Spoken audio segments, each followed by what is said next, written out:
എല്ലാവർക്കും നമസ്കാരം. ഇന്ന് നമുക്ക് പുതിയൊരു വണ്ടിയുണ്ട് റിവ്യൂ ചെയ്യാനായിട്ട്. പുതിയ വണ്ടിയല്ല, ഇച്ചിരി പഴയ വണ്ടിയാണ്, പക്ഷേ നമ്മളെ സംബന്ധിച്ച് പുതിയ വണ്ടിയാണ്.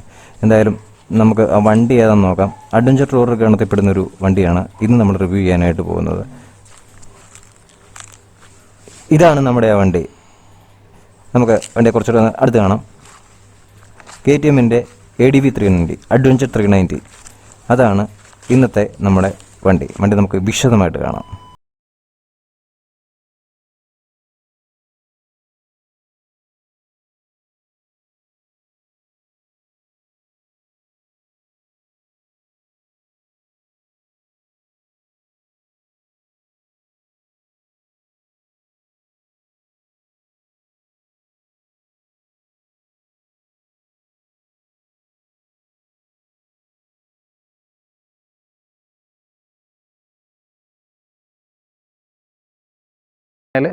ഒരു വലിയൊരു രൂപം, അതൊരു മൃഗത്തിൻ്റെ രൂപത്തിനെ അനുസ്മരിപ്പിക്കുന്ന രീതിയിലാണ്.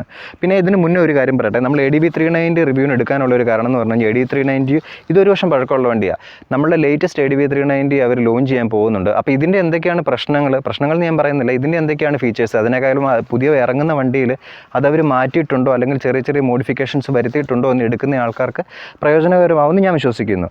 ഒപ്പം ഒരു വർഷമായെങ്കിലും ഇത് ഇപ്പോഴും കച്ചവടത്തിലുള്ള ഒരു വണ്ടിയാണ്. മൊത്തത്തിൽ നല്ല ഗുഡ് ലുക്കിംഗ് ആണ്. ഒപ്പം വൈസറുണ്ട്. ഈ വൈസർ അഡ്ജസ്റ്റബിൾ വൈസറാണ്. പക്ഷേ എനിക്ക് നമ്പർ പ്ലേറ്റിൻ്റെ പൊസിഷൻ തീരെ ഇഷ്ടപ്പെട്ടിട്ടില്ല. എന്തായാലും നമ്പർ പ്ലേറ്റ് ഇല്ലായിരുന്നുണ്ടെങ്കിൽ വണ്ടി കുറച്ചുകൂടെ ഗുഡ് ലുക്കിംഗ് ആയിട്ട് ഫീൽ ചെയ്തേനെ. ടയർ നല്ല രീതിയിൽ ഗ്രിപ്പ് തരുന്ന ടയറുകളാണ് ഇതിന് കൊടുത്തിരിക്കുന്നത്. സൈഡിലേക്ക് വന്നു കഴിഞ്ഞാലും സ്റ്റിക്കർ വർക്കും കാര്യങ്ങളും എല്ലാം വളരെ ഡീസൻ്റ് ആയിട്ടുള്ളതാണ്. ഇതൊരു നേക്കഡ് ബൈക്കെന്ന് പറയാൻ പറ്റത്തില്ല, പക്ഷേ ആ കണ്ടമാനം ഫെയറിങ്ങോ കാര്യങ്ങളോ ഒന്നുമില്ല. ഒരു അഡ്വഞ്ചർ ടൂററിന് അല്ലെന്നുണ്ടെങ്കിൽ ഒരു ഓഫ് റോഡറിന് പറ്റിയ രീതിയിലുള്ള ഘടനയാണ്. സൈലൻസറിൻ്റെ ഭാഗത്തേക്ക് വന്നു കഴിഞ്ഞാൽ സൈലൻസറിൻ്റെ ഡിസൈൻ സ്പെസിഫിക് ആയിട്ട് നമുക്ക് പറയാൻ വേണ്ടിയൊന്നുമില്ല, പക്ഷേ വളരെ നല്ലൊരു ഗുഡ് ലുക്കിംഗ് ആയിട്ടുള്ള സൈലൻസർ നമുക്ക് ഇരിക്കുമ്പോഴേ യാതൊരു വിധത്തിലുള്ള ബുദ്ധിമുട്ടോ കാര്യങ്ങളോ ഒന്നും തരുന്നൊന്നുമില്ല. പുറകിലും ഡിസ്ക് തന്നെയാണ്, ഒബ്വിയസ്ലി അങ്ങനെ തന്നെയായിരിക്കും.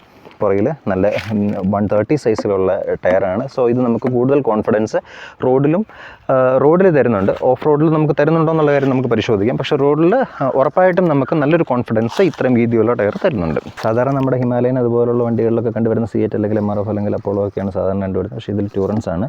എനിക്ക് തോന്നുന്നു ഈ പർട്ടിക്കുലർ ഗ്രിപ്പ് നല്ലൊരു കോൺഫിഡൻസ് നമുക്ക് ഓൺ റോഡിൽ നൽകുന്നുണ്ട്. വളരെ ഇതിൻ്റെ ക്രാഷ് ഗാർഡ് എന്ന് പറയുന്നത് ഇതിനോട് കൂടി തന്നെ ഇൻബിൽറ്റ് ആയിട്ട് തന്നെ വരുന്നത് വളരെ നീറ്റ് ക്രാഷ് ഗാർഡാണ്. വണ്ടി സൈഡിലേക്ക് ചെല്ലുന്നതെന്ന് പറഞ്ഞാലും യൂഷ്വലി ഇതിലും ഈ സൈഡിലും ഒക്കെ തട്ട് ചെയ്ത് നിൽക്കും. വണ്ടിക്ക് അധികം പരിക്കുകളോ കാര്യങ്ങളോ ഒന്നും വരാനായിട്ടുള്ള സാധ്യതയില്ല. ഇനി നമുക്ക് ഈ വണ്ടിയുടെ മീറ്റർ കൺസോൾ ഒന്ന് നോക്കാം. അപ്പോൾ തന്നെ റെഡി ടു റേസ് വന്നിട്ടുണ്ട്. അതെ, ഇത് കയറി ഇരുന്ന് കഴിഞ്ഞാൽ നമ്മൾ റേസ് ചെയ്യും. അതുപോലെയാണ് വണ്ടി. മീറ്റർ കൺസോള് എല്ലാ കാര്യങ്ങളും വിശദമായിട്ടുള്ള മീറ്റർ കൺസോളാണ്. അത് കൺട്രോൾ ചെയ്യുന്നത് ഈ സൈഡിലുള്ള നാവിഗേഷൻ സ്വിച്ചസ് ആണ്, ടച്ച് പാനൽ ഡിസ്പ്ലേ അല്ല. ഇതിൽ traction control, ABS, malfunction indicator lamp, oil warning lamp, പിന്നെ നമ്മുടെ ഉള്ള എന്തെങ്കിലും കാര്യങ്ങൾ അബ്നോർമലായിട്ടുണ്ടെന്നുണ്ടെങ്കിൽ ഒരു വാർണിംഗ് സൈന്, ഈ കാര്യങ്ങളെല്ലാം ഉണ്ട്. ബ്ലൂടൂത്തിൻ്റെ സിമ്പിളുണ്ട്. ഇതിൽ നമുക്ക് കൺട്രോൾ ചെയ്യാൻ പറ്റിയ പല കാര്യങ്ങളും ഇതിനകത്ത് തന്നെയുണ്ട്. സെറ്റ് ബട്ടൺ പ്രസ് ചെയ്ത് കഴിഞ്ഞാൽ KTM air, trip data, motor cycle settings, ഇങ്ങനെയുള്ള പല കാര്യങ്ങളും ഇതിൻ്റെ അകത്ത് നമുക്ക് നാവിഗേഷൻ എനേബിൾ ചെയ്യാനായിട്ട് സാധിക്കും. Audio functions, Bluetooth, phone pair ചെയ്യാനായിട്ട്, ഈ വക കാര്യങ്ങളെല്ലാം ഈ മീറ്റർ കൺസോളിൻ്റെ അകത്ത് നമുക്ക് വളരെ ഈസി ആയിട്ട് നടക്കുകയും നമുക്ക് വളരെ ഈസി ആയിട്ട് തന്നെ ഓടിക്കുകയും ചെയ്യാൻ പറ്റുന്ന ഒരു വെഹിക്കിളാണ്. നമുക്കിതിൻ്റെ മുകളിലൊന്ന് കയറി ഇരുന്ന് നോക്കാം. നമുക്ക് ആദ്യമേ തന്നെ ഇതിൻ്റെ ഹൈറ്റ് നോക്കാം, നമ്മളുടെ ഹൈറ്റ് നോക്കാം. ഇപ്പോൾ നോക്കിക്കഴിഞ്ഞാൽ ഏകദേശം 170 സെൻറ്റിമീറ്റർ ഹൈറ്റാണ് എനിക്കുള്ളത്. എൻ്റെ കാലുകളിൽ ടോ മാത്രമാണ് നിലത്തെത്തിക്കാനായിട്ട് സാധിക്കുന്നത്. അതായത് 855 855 mm ആണ് ഇതിൻ്റെ സാഡിൽ ഹൈറ്റ് എന്ന് പറയുന്നത്. 855 mm എന്ന് പറയുന്നത് നല്ല പൊക്കമുള്ള ബൈക്ക് തന്നെയാണ്. ചെറിയ ബൈക്ക് എന്ന് നമുക്ക് പറയാനായിട്ട് സാധിക്കില്ല, പൊക്കമുള്ള ബൈക്ക് തന്നെയാണ്. കുറച്ച് ഹൈറ്റുള്ള ആൾക്കാർക്കാണെങ്കിൽ ഇത് കുറച്ചും കൂടെ കംഫർട്ടബിൾ ആണ് എന്നെനിക്കൊരു ഫീലിംഗ് ഉണ്ട് ഇതിന് മേളിൽ കയറിയിരിക്കുമ്പോൾ. വെളിയിൽ നിന്നൊരു ഭയങ്കര വലിപ്പം തോന്നുമെങ്കിലും കയറിയിരിക്കുമ്പോൾ നമുക്ക് അത്രയ്ക്കുള്ള വലിപ്പമൊന്നും ഫീൽ ചെയ്യില്ല. പിന്നെ അപ്രൈറ്റ് പൊസിഷനാണ് സീറ്റ് എന്ന് പറയുന്നത്. വലിയ സീറ്റാണ്, ചെറിയ സീറ്റ് എന്ന് പറയാൻ പറ്റത്തില്ല, വലിയ സീറ്റാണ്. വലിയ സീറ്റ് എന്ന് പറഞ്ഞാൽ വീതിയുണ്ട് നന്നായിട്ട്. പക്ഷെ നമുക്ക് ഇത്രയും വീതി വേണമെന്ന് ചോദിച്ചു കഴിഞ്ഞാൽ എൻ്റെ പേഴ്സണൽ ഒപ്പീനിയൻ ഇത്രയും വീതി വേണ്ട എന്ന് തന്നെയാണ്. കാരണം ഈ സീറ്റിൻ്റെ ഡിസൈൻ, അതായത് ലെങ്ത് വൈസ് നോക്കിക്കഴിഞ്ഞാൽ നമ്മൾക്ക് 2-3 തരത്തിൽ ഈ വണ്ടി റൈഡ് ചെയ്യാനായിട്ട് സാധിക്കും. ഒന്ന്, നമ്മൾ ഓഫ് റോഡ് അതുപോലുള്ള ടെറൈൻസിൽ കയറി കഴിയുമ്പോഴത്തേക്കും നമ്മൾക്ക് കാലുകൊണ്ട് സൈഡ് ടാങ്കിലേക്ക് ഗ്രിപ്പ് ചെയ്ത് പിടിക്കാനായിട്ട് ഈ പോർഷൻ നമ്മളെ ഹെൽപ്പ് ചെയ്യും. റിലാക്സ്ഡ് മോഡിലേക്ക് ഓടാനായിട്ട് നമ്മളെ ഈ പിറ്റ് ഇവിടെ സഹായിക്കുകയും, ഒപ്പം റിലാക്സ്ഡ് അല്ല, അഗ്രസീവ് മോഡിലേക്ക് നമുക്ക് വളരെ റിലാക്സ്ഡ് ആയിട്ട് ഓടിക്കണം എന്നുണ്ടെങ്കിൽ ഈ പുറകിൽ നമുക്ക് ഇരിക്കുകയും ചെയ്യാം. പക്ഷേ ഇതിൻ്റെ ഈ ഉപയോഗിച്ചിരിക്കുന്ന മെറ്റീരിയൽ വളരെ നല്ലൊരു ടൂറിംഗ് മെറ്റീരിയൽ ആണെങ്കിൽ പോലും അത്രയ്ക്ക് സോഫ്റ്റ് ആണെന്ന് നമുക്ക് പറയാൻ സാധിക്കില്ല. അതുകൊണ്ട് തന്നെ നമ്മളുടെ കണ്ടീഷൻസിൽ ഹ്യൂമിഡിറ്റി കൂടുതലുള്ള കണ്ടീഷൻസിലൊക്കെ നമുക്ക് ഓടിച്ച് കഴിയുമ്പോഴത്തേക്കും കുറച്ച് ഓടി കഴിയുമ്പോൾ നമുക്ക് കുറച്ച് ബുദ്ധിമുട്ടുകൾ ഫീൽ ചെയ്യുന്നുണ്ട്, അത്രയ്ക്ക് സോഫ്റ്റ് അല്ലാത്തത് കൊണ്ട്. കുറച്ചും കൂടെ വീതി കുറവായിരുന്നെങ്കിൽ നല്ലതായിരുന്നു എന്നതാണ് എൻ്റെ കാഴ്ചപ്പാട്. Pillion seat, pillion ride comfortable ആണോ എന്ന് ചോദിച്ചു കഴിഞ്ഞാൽ ഈ ഗ്രാബ് റെയിൽ ഉള്ളത് കൊണ്ട് ഇതിൻ്റെ ഇടയിൽ പില്ലിയൻ ലോക്കായിട്ടിരിക്കും. അത്രയ്ക്കൊരു കംഫർട്ടബിൾ റൈഡ് ഇത് ഓഫർ ചെയ്യുന്നുണ്ടോ എന്ന് ചോദിച്ചു കഴിഞ്ഞാൽ നമുക്കില്ല എന്ന് തന്നെ പറയേണ്ടി വരും. പിന്നെ നമ്മൾ കുറച്ചും കൂടെ സ്പെസിഫിക് ആയിട്ട് മുമ്പിലേക്ക് വന്നു കഴിയുമ്പോൾ ഇവിടെ നോക്കിക്കഴിഞ്ഞാൽ ഇതിനുള്ളിൽ 2 റേഡിയേറ്റർ ഫാനുണ്ട്. റേഡിയേറ്ററിൻ്റെ എനിക്ക് ഏറ്റവും ഇതിനകത്ത് ഇഷ്ടപ്പെട്ടത് തന്നെ ചോദിച്ചു കഴിഞ്ഞാൽ ഇവരുടെ റേഡിയേറ്ററിൻ്റെ വണ്ടി നന്നായിട്ട് ഹീറ്റിനെ മാനേജ് ചെയ്യുന്നുണ്ട്. ഇത്രയും വലിയൊരു എഞ്ചിനാണെങ്കിലും ഇത്രയും പവർഫുൾ എഞ്ചിനാണെങ്കിൽ പോലും ഹീറ്റിനെ നന്നായിട്ട് മാനേജ് ചെയ്യാനായിട്ട് ഇത് സഹായിക്കുന്നു. ഇതിൻ്റെ ഷോക്ക് അബ്സോർബർ, ഫ്രണ്ടിലത്തെ ഷോക്ക് അബ്സോർബർ രണ്ടും WP ആണ്. WPയുടെ ഇത് രണ്ടും അഡ്ജസ്റ്റബിൾ ഷോക്ക് അബ്സോർബർ എന്നാണ് പറയപ്പെടുന്നത്. എനിക്കറിയില്ല, ഞാനത് അഡ്ജസ്റ്റ് ചെയ്ത് നോക്കിയിട്ടില്ല. എനിക്ക് വായിച്ചുള്ള അറിവാണ്. അതായത് ഇതിൻ്റെ ലെഫ്റ്റ് സൈഡിലെ ഷോക്ക് എന്ന് പറയുന്നത് ഡാമ്പനിങ്ങും റൈറ്റ് സൈഡിലെ ഷോക്ക് റീബൗണ്ടിനും അഡ്ജസ്റ്റ് ചെയ്യാനായിട്ട് പറ്റും എന്നാണ് പറയുന്നത്. ബാക്കിലത്തെ മോണോഷോക്ക് അഡ്ജസ്റ്റബിൾ മോണോഷോക്കാണ്. അഡ്ജസ്റ്റബിൾ മോണോഷോക്ക് എന്ന് പറയുമ്പോഴത്തേനും ഇതിൻ്റെ ഫസ്റ്റ് നോച്ച് തന്നെ എനിക്ക് തോന്നുന്നു അത്യാവശ്യം ഹാർഡാണ്. അത് നമ്മളിപ്പോൾ എത്ര സോഫ്റ്റ് ആക്കി ഇട്ടെന്ന് പറഞ്ഞാലും അത്യാവശ്യം ഹാർഡായിട്ട്, പിന്നെ ഹാർഡ്നെസ് വേണം ഇതിന് ഷോക്കിന്. കാരണം ഇതൊരു ഓഫ് റോഡ് സെഗ്മെൻറ്റിൽ പെടുന്ന വണ്ടിയാണെങ്കിൽ പോലും, അല്ലെങ്കിൽ ഒരു ഓഫ് റോഡ് സെഗ്മെൻറ്റ് എന്ന് പറയാൻ പറ്റത്തില്ല, ഒരു അഡ്വഞ്ചർ ടൂറർ വിഭാഗത്തിൽ പെടുന്ന വണ്ടിയാണ്. അപ്പോൾ നമുക്ക് ഇതിൻ്റെ സസ്പെൻഷൻ ഹാർഡ് അല്ലെന്നുണ്ടെങ്കിൽ ഇതിൻ്റെ പവർ നമുക്ക് കൺട്രോൾ ചെയ്യാനായിട്ട് സാധിക്കില്ല. സോഫ്റ്റ് സസ്പെൻഷൻ വെച്ചിട്ട് ഒരിക്കലും ഈ വണ്ടി ഇതിൻ്റെ ഒരു ആക്സലറേഷൻ വെച്ചിട്ട് നമുക്ക് ഇതിനെ കോർണർ ചെയ്യാനായിട്ടോ അതുപോലുള്ള കാര്യങ്ങളെ കൊണ്ടൊന്നും നടക്കത്തില്ല. അതുകൊണ്ട് സസ്പെൻഷൻ ഹാർഡായിട്ട് തന്നെയാണ് വേണ്ടത്. പക്ഷേ വേറൊരു ചെറിയ ഫീലിംഗ് തോന്നിയത് എന്താണെന്ന് ചോദിച്ചു കഴിഞ്ഞാൽ, വണ്ടി നമ്മൾ നോർമൽ നല്ല റോഡിൽ അല്ലെന്നുണ്ടെങ്കിൽ ചെറിയ ഹമ്പി റോഡ്സിൽ ഓടി കഴിയുമ്പോഴത്തേനും ഒരു ജെർക്കിങ് നമുക്ക് ഫീൽ ചെയ്യും മൊത്തത്തിൽ ചെറുതായിട്ട്. ആ ഒരു ജെർക്കിങ് മാത്രമേ ഉള്ളൂ. അത് കുറേ നേരം അടുപ്പിച്ച് നമുക്ക് വന്നു കഴിയുമ്പോഴത്തേക്കും നമുക്കൊരു ക്ഷീണം ഫീൽ ചെയ്യും എവിടെയെങ്കിലും നിർത്തിയൊക്കെ കഴിയുമ്പോഴത്തേക്കും. അത് മാത്രമേ എനിക്ക് ഫീൽ ചെയ്തുള്ളൂ. കൂടുതൽ നമുക്ക് ഓടിക്കുമ്പോൾ നോക്കാം എന്താണെന്നുള്ള കാര്യം. നമ്മൾ പുറകോട്ട് വരുമ്പോഴേ ഇതിൻ്റെ ഒരു LED ടെയിൽ ലാമ്പാണ്. ശരിയാണ്, ഇപ്പോൾ എല്ലാ LED തന്നെയാണ്. വളരെ ചെറിയ ഇൻഡിക്കേറ്റേഴ്സ്, അതൊക്കെ രസമുണ്ട്, നല്ല ലുക്സ് അപ്പീലുണ്ട്. പക്ഷേ പുറകെ നോക്കുമ്പോൾ വളരെ ചെറിയൊരു വണ്ടിയായിട്ട് നമുക്കത് തോന്നും. മുമ്പിൽ നോക്കുമ്പോൾ നമുക്കൊരു വലിയ വണ്ടിയായിട്ട് തോന്നുമെങ്കിലും അത് പുറകെ വരുന്ന ടൈൽ ലാമ്പിൻ്റെയൊക്കെ പോർഷൻസ് വരുമ്പോഴത്തേനും വളരെ ചെറിയൊരു വണ്ടിയായിട്ട് നമുക്കത് കൂടുതലും ഫീൽ ചെയ്യാറുണ്ട്. ഒപ്പം അതുപോലെ തന്നെ ഈ മുമ്പിലും പുറകിലും കൊടുത്തിരിക്കുന്ന മഡ് ഗാർഡ്സ് എന്ന് പറയുന്ന കംപ്ലീറ്റ്ലി ചെറിയ നല്ല ഫ്ലെക്സിബിൾ ആയിട്ടുള്ള പ്ലാസ്റ്റിക്സ് ആണ്. അത് എത്രമാത്രം ഡ്യൂറബിൾ ആണ് എന്നെനിക്കറിയില്ല, എങ്കിലും കുഴപ്പമില്ല. പക്ഷേ ഈ ഫ്ലെക്സിബിൾ സാധനങ്ങൾ നമ്മൾ ഓഫ് റോഡിങ്ങിന് കുറേയധികം ഹെൽപ്പ് ചെയ്യാറുണ്ട് പലപ്പോഴും ചെയ്യുമ്പോൾ. പിന്നെ നമ്മൾ കുറച്ചും കൂടെ ഇത് വന്നു കഴിഞ്ഞാൽ വേറൊരു കാര്യങ്ങൾ നോക്കിക്കഴിഞ്ഞാൽ ഇതിൻ്റെ ഫുഡ് പഗിൻ്റെ പൊസിഷൻ, അതായത് ബ്രേക്ക് ലിവറിൻ്റെ പൊസിഷൻ നമുക്ക് കുറച്ച് അഡ്ജസ്റ്റബിൾ ആണെങ്കിലും കുറച്ചും കൂടെ വീതി ഉണ്ടായിരുന്നെങ്കിൽ നല്ലതാണ് എന്നുള്ളൊരു കാഴ്ചപ്പാടാണ് എനിക്കുള്ളത്. അപ്പം അപ്പുറത്തെ സൈഡിലേക്ക് നമ്മൾ നോക്കിക്കഴിഞ്ഞാൽ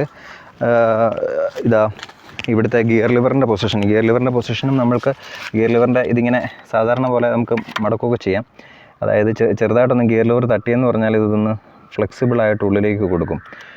അപ്പോൾ ഈ ഗിയർ ലിവർ കുറച്ച് ഉള്ളിലേക്കാണ് ഇരിക്കുന്നത്. ഇവിടെ നിന്നിട്ട് ഇങ്ങനെയാണ് നമ്മൾ കാല് വെക്കുന്നത്. അതായത് നമ്മൾ കുറച്ചും കൂടി ഇതിനോട് ചേർന്നിരിക്കുന്ന രീതിയിലാണ്. ഓഫ്കോഴ്സ് ഇത്രയും പവറുള്ളൊരു വണ്ടി ആകുമ്പോഴത്തേക്കും നമുക്ക് അങ്ങനെ ഇരിക്കുന്നത് തന്നെയാണ് നല്ലത്. നമുക്ക് ഈ ADV 390 ശരിക്കും പറഞ്ഞു കഴിഞ്ഞാൽ അവർ ഒരുപാട് എൻജിൻ റിഫൈൻഡ് ആക്കിയിട്ടുണ്ട്, പവർ ട്യൂൺ ചെയ്തിട്ടുണ്ട്, റോ പവർ ട്യൂൺ ചെയ്തിട്ടുണ്ട്, സൗണ്ട് കുറച്ചിട്ടുണ്ട്. സാധാരണ ആൾക്കാർക്കും കൂടെ ഉപയോഗിക്കുക എന്നുള്ള ലക്ഷ്യത്തോടു കൂടിയാണ് KTM ഇതൊക്കെ ചെയ്യുന്നതെന്ന് ഞാൻ വിശ്വസിക്കുന്നു. നമ്മൾക്ക് ഇതിൻ്റെ എൻജിൻ നോട്ട് എങ്ങനെയുണ്ട് എന്നൊന്ന് സ്റ്റാർട്ട് ചെയ്ത് നോക്കാം. വെഹിക്കിൾ എൻജിൻ നോട്ട് ഭയങ്കരമായിട്ട് സ്മൂത്തായിട്ടാണ് എനിക്ക് ഫീൽ ചെയ്തത്. നമുക്ക് ജസ്റ്റ് ഒന്ന് സ്റ്റാർട്ട് ചെയ്ത് നോക്കാം.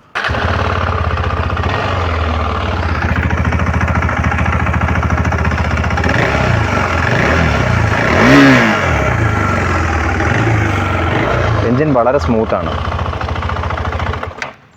ശരിക്കും നമുക്ക് ഈ വണ്ടി ഓടിച്ചു നോക്കാനായിട്ട് നമ്മൾ ഇറങ്ങിയതാണ്. ഇതെങ്ങനെയാണ് റോഡിൽ ഇത് പെർഫോം ചെയ്യുന്നതെന്ന് നോക്കാം.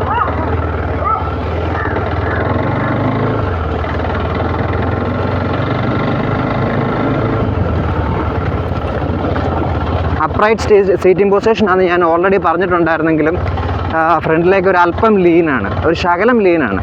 പൊക്കമുള്ള ആൾക്കാർക്കാണെങ്കിൽ കറക്റ്റ് അപ്രൈറ്റ് ആയിട്ട് വരും. പിന്നെ അതേപോലെ ഇപ്പം നമ്മൾ ഇറങ്ങുന്ന വഴി അത്രയ്ക്കൊരു നല്ല വഴിയല്ല, നല്ല ഇതുമല്ല. പക്ഷേ കുഴപ്പമില്ല, വണ്ടി നന്നായിട്ട് തന്നെ പെർഫോം ചെയ്യുന്നുണ്ട്. വേറൊരു ചെറിയ പ്രശ്നമുള്ളത് എന്താണെന്ന് വെച്ച് കഴിഞ്ഞാൽ ഇതിൻ്റെ സസ്പെൻഷൻ ഞാൻ നേരത്തെ പറഞ്ഞായിരുന്നല്ലോ, അത്രയ്ക്ക് സോഫ്റ്റ് ആയിട്ടുള്ള സസ്പെൻഷൻ അല്ല, അത്യാവശ്യം നല്ല ഹാർഡായിട്ടുള്ള സസ്പെൻഷനാണ്. അതുകൊണ്ട് തന്നെ ആ ഹാർഡ്നെസ് നമുക്ക് വണ്ടി ഇറങ്ങുമ്പോഴൊക്കെ നമുക്ക് ഫീൽ ചെയ്യുന്നുണ്ട്. പക്ഷേ ഓടിക്കുമ്പോൾ നമുക്ക് ലോ എൻഡ് ടോർക്ക് കുറവായിട്ട് ഒരു ഫീലിംഗ് ഉണ്ട്. അതായത് ഹൈ എൻഡ് നല്ല രീതിയിൽ ടോർക്കുണ്ട്, ലോ എൻഡ് ടോർക്ക് കുറവാകുന്ന രീതിയിലുള്ള ഒരു ഇതുണ്ട്. അതുകൊണ്ട് തന്നെ നമുക്ക് ഇപ്പോൾ ഇതുപോലുള്ളൊരു ഹമ്പി റോഡുകളിലൊക്കെ ആണെങ്കിൽ ഒരു 3rd ഗിയറിൽ തന്നെ എപ്പോഴും നമുക്ക് കിടക്കേണ്ടി വരുന്നുണ്ട്. വണ്ടി സ്റ്റേബിളാണ്. ബ്രേക്കിങ് നല്ല ബ്രേക്കിംഗ് ആണ്. പ്രത്യേകിച്ച് എസ്പെഷ്യലി ഫ്രണ്ട് ബ്രേക്ക് പറയാതെ വയ്യ. എത്ര സ്പീഡിൽ പോയെന്ന് പറഞ്ഞാലും നമ്മൾ വിചാരിക്കുന്ന സ്ഥലത്താണ് ബ്രേക്കിങ്. അതുകൊണ്ട് തന്നെ അത് നമുക്ക് തരുന്ന കോൺഫിഡൻസ് എന്ന് പറയുന്നത് ചില്ലറയല്ല. നമുക്ക് ബാക്കിയുള്ള ബൈക്കുകളുമായിട്ട് അങ്ങനെ എന്താ പറയുക, കമ്പയർ ചെയ്യാൻ പോലും പാടാണ്. നമ്മളിപ്പോൾ ചെറിയ വഴി കൂടിയാണ് യാത്ര ചെയ്യുന്നത്. ഇനി നമുക്ക് വലിയ വഴിയിലേക്ക് കയറി കഴിയുമ്പം സ്വല്പം ഒന്ന് കൈ കൊടുത്ത് നോക്കാം.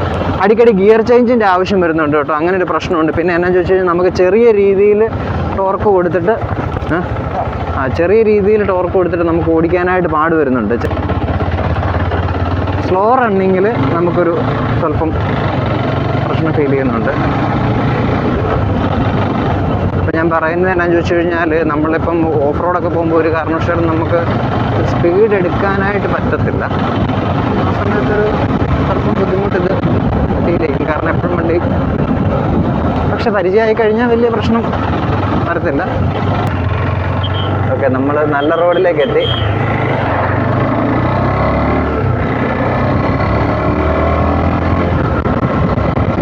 ക്വിക്ക് ഷിഫ്റ്റർ നന്നായിട്ട് വർക്ക് ചെയ്യുന്നുണ്ട്. അതായത് 2000-ന് മേളിൽ ക്വിക്ക് ഷിഫ്റ്റർ നന്നായിട്ട് വർക്ക് ചെയ്യുന്നുണ്ട്.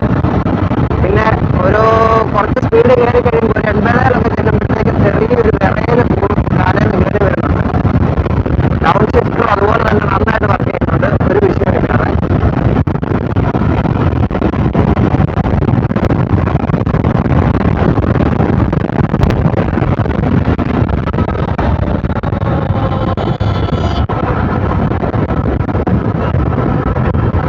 മിറേഴ്സ് എന്ന് പറഞ്ഞു കഴിഞ്ഞാൽ അത്രയ്ക്ക് വലിയ വിസിബിലിറ്റി ഓഫർ ചെയ്യുന്നില്ല എന്നുള്ളതൊരു പ്രശ്നമായിട്ട് നമുക്ക് തോന്നാറുണ്ട്. പിന്നെ മിറേഴ്സിന്റെ ഡിസൈൻ കൊണ്ടാണ് തോന്നുന്നത് ചെറിയൊരു വൈബ്രേഷൻ മിററിലേക്ക് കയറി വരുന്നുണ്ട്. പക്ഷെ ഒന്ന് ഓവർടേക്ക് ഒക്കെ ചെയ്യണമെന്നുണ്ടെങ്കിൽ നമ്മൾ മനസ്സിൽ വിചാരിക്കുന്നതിന് മുന്നേ വണ്ടി അപ്പുറത്തെത്തിയിരിക്കും. അങ്ങനെ ഒരു ഗുണമുണ്ട്.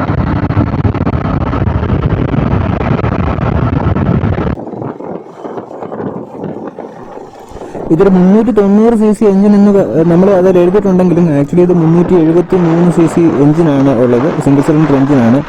ഇതിൻ്റെ ഒരു പവർ വൈസ് എന്ന് പറഞ്ഞു കഴിഞ്ഞാൽ 43.5 PS ഉണ്ട്, ഏകദേശം 900 RPM. പിന്നെ ഒരു 37 Nm ടോർക്ക് ഉണ്ട്, 7000 RPM. അതായത് സ്പെസിഫിക്കേഷൻ വൈസ് ഒക്കെ വളരെ വളരെ ഹയറിലാണ് ഈ വണ്ടി നിൽക്കുന്നത്. അത്രയും നല്ല ടോർക്കും പവറും പ്രൊവൈഡ് ചെയ്യുന്നെങ്കിലും വണ്ടി നല്ല സ്റ്റേബിളാണ്. നമുക്ക് അതായത് ഹൈ സ്പീഡിൽ പോലും നല്ല സ്റ്റേബിളാണ്. ഞാൻ ആകെപ്പാടെ ഈ വണ്ടി ഒരു 120 വരെ കയറി നോക്കിയിട്ടുള്ളൂ. പക്ഷെ 120 എന്നൊക്കെ പറയുന്നത് ഇതിന് ഒന്നുമല്ല. ശരിക്കും പറഞ്ഞു കഴിഞ്ഞാൽ വളരെ വളരെ പെട്ടെന്നാണ് ഈ വണ്ടി സ്പീഡ് കയറുന്നതും അതുപോലെ തന്നെ ഇതിൻ്റെ ബ്രേക്കിംഗ് എഫിഷ്യൻസിയും എല്ലാം തന്നെ. ഇതിന് മൈലേജ് എന്ന് പറയുന്നത് നമുക്ക് നോർമൽ ഒരു എന്താ പറയുന്നത് കാര്യം കമ്പനി പറയുന്ന ഒരു 27-28 ആണെന്നുണ്ടെങ്കിലും ഒരു മര്യാദക്കൊക്കെ ഓടിക്കുന്ന ഒരു വ്യക്തിയാണെന്നുണ്ടെങ്കിൽ ശരിക്കും പറഞ്ഞു കഴിഞ്ഞാൽ ഞാൻ ഉപയോഗിച്ചിട്ട് എനിക്ക് 38 വരെയൊക്കെ കിട്ടി. കൈ കൊടുക്കുമ്പോഴും അതിങ്ങോട്ട് കുറഞ്ഞുകൊണ്ടിരിക്കും. ഏകദേശം ഒരു 32 ആവറേജ് എപ്പോഴും നമുക്ക് കാണിക്കും. അത്യാവശ്യം കൈ കൊടുക്കുന്ന രീതിയിലാണ്. പിന്നെ അറിഞ്ഞ് കൈ കൊടുത്തു കഴിഞ്ഞാൽ ഒരു പക്ഷേ ഒന്നും കിട്ടുമെന്ന് എനിക്ക് വലിയ പ്രതീക്ഷയൊന്നുമില്ല. 10-25 കിട്ടിയേക്കാം. പിന്നെ ഇതിൻ്റെ വില ഭാഗം എന്ന് പറഞ്ഞാൽ ഒരിച്ചിരി ആള് റിച്ചാണ്. 4.5 ലക്ഷം രൂപയോളം വരും ഓൺ റോഡ് പ്രൈസ്. പുതിയതിൻ്റെ വില ഇനി ഇറങ്ങുമ്പം എത്രയായിരിക്കും അത് ഫിക്സ് ചെയ്തതെന്ന് അറിയത്തില്ല. എങ്കിലും കുറവായിരിക്കാം, അല്ലെങ്കിൽ ആയിരിക്കട്ടെ എന്ന് നമുക്ക് വിചാരിക്കാം.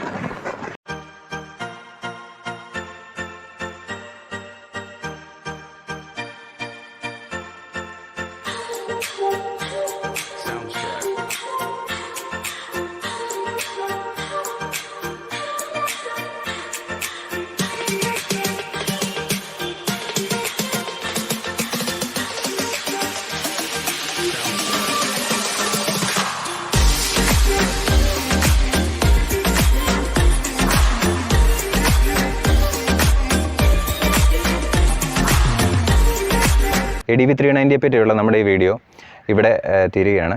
ഇതിൽ ചില കാര്യങ്ങൾ നിങ്ങൾക്ക് എതിരഭിപ്രായം ഉണ്ടാവും. എതിരഭിപ്രായമുള്ള കാര്യങ്ങൾ അല്ലെന്നുണ്ടെങ്കിൽ ഞാൻ പറഞ്ഞത് എന്തെങ്കിലും തെറ്റാണെന്നുള്ള കാര്യങ്ങൾ കമൻറ്റ് ബോക്സിൽ അറിയിക്കുക.